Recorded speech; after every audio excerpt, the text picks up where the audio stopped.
Delivering his budget speech, former Finance Minister Malusi Gigaba announced that VAT will increase by 1%.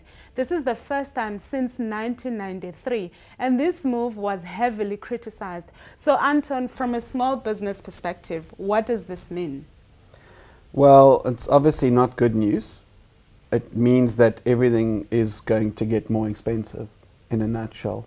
Not just because one has to now add an extra percentage onto VAT if you're VAT registered as an entrepreneur or a business. Yes. But more because obviously all your input costs are going to suffer from that same affliction, Yeah. and also be more expensive. And it kind of is going to ripple down through the chain. So in essence, if you're currently paying, 114 Rand for a particular component that you require to deliver your product or service, you're going to soon be paying 115 Rand, and so it goes. So, the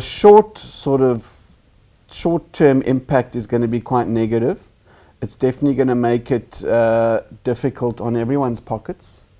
And I think we are going to see a little bit of a downturn in consumer confidence and consumer spending as a result. Yeah. But that said, it also presents certain opportunities.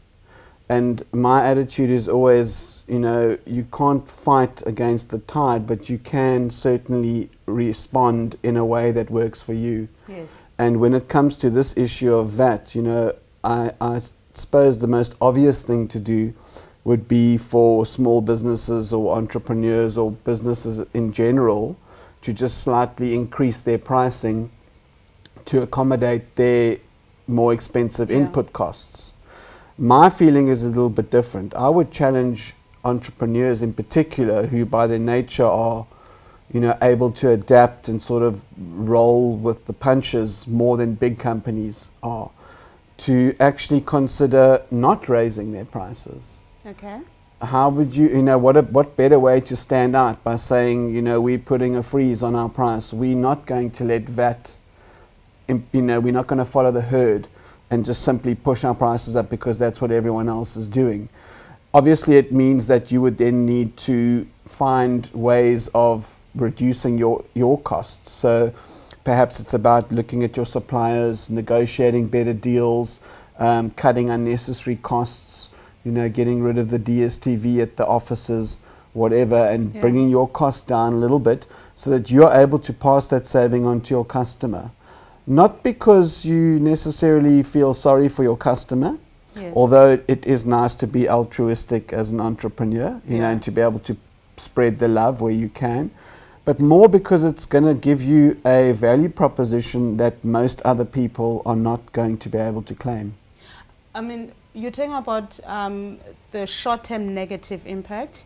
So clearly there's a long-term impact which may be positive in your opinion. So I just want to pinpoint, for example, entrepreneurs who are producing consumer-focused products. So definitely those, when Treasury releases their list, which is soon, of zero-vetted goods, that will impact such entrepreneurs. So what do those do? Because you're mentioning freezing their prices or price increases. So what do they do if they go to the store, for example, they're making fat cooks and the like, so the flour prices have gone up because the VAT increase has been effected. What do they do?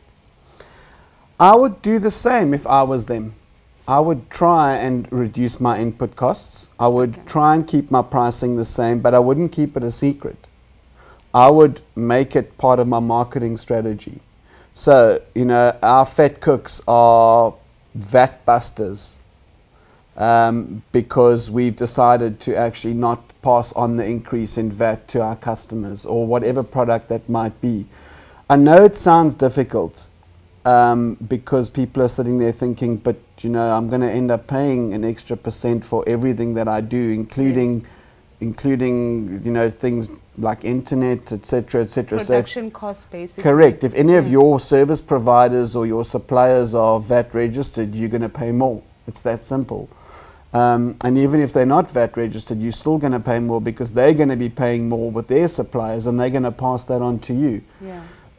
But just imagine being able to say, we're not raising our prices because VAT has gone up. We're going to keep our prices the same, and we'll commit to doing that until the end of the year. and making that part of your marketing strategy, part of your commitment to your customer, it's quite powerful.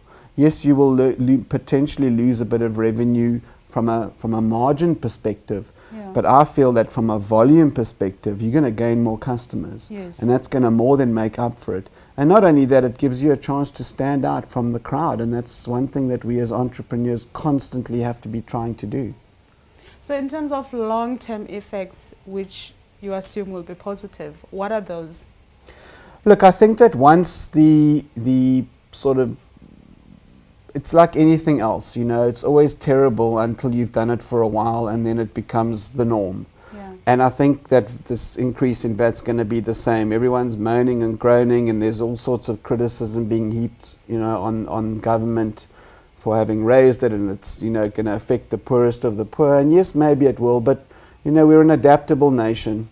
We've got through a lot worse in the past. We survived apartheid intact, relatively intact. And, you know, here we are now with a scenario where hopefully, fingers crossed, the money that is going to be extra raised as a result of VAT having increased is going to be put to good use to build this nation, to give people access to free education. You know, as long as the sort of delivery or the follow through is the same as the intent, I think that we as South Africans can more than sort of just accept that this is a necessary evil in the short term, but the ultimate long-term effects are going to be positive. They're going to result in a scenario where we have more educated people, a nation that's more capable of competing on the world stage. And if it requires short-term sacrifice and a slight increase, you know, we're going to suck it up and make it work. And I think that, again, as entrepreneurs, it presents opportunity, not just negativity. Okay, just in closing, in the bigger scheme of things, it has been said that if VAT is increased, it's going to balance out the national purse or the treasury books in terms of revenue. So on the reverse, and in terms of entrepreneurs, because the president also mentioned that he's more focused on supporting entrepreneurs, do you think that will have an impact in terms of funding for entrepreneurs or SMMEs? Look, one would like to think that it means that if there's more money available in the national fiscus, that there's more money to invest in that sector. And already President Ramaphosa has sort of put his cards on the table as far as that's concerned. He claims to be a big supporter of entrepreneurship. Yes. He claims that the government are going to be investing in it. You know, I've spoken before about tax breaks for small businesses and entrepreneurs. And here's a perfect opportunity to counteract the sort of negative increases in the budget that are going to affect our pockets by actually putting their money where their mouth is and giving entrepreneurs and small businesses, who are going to be the ones who create the jobs we need, a break. Let's see it happen. Let's hope it happens.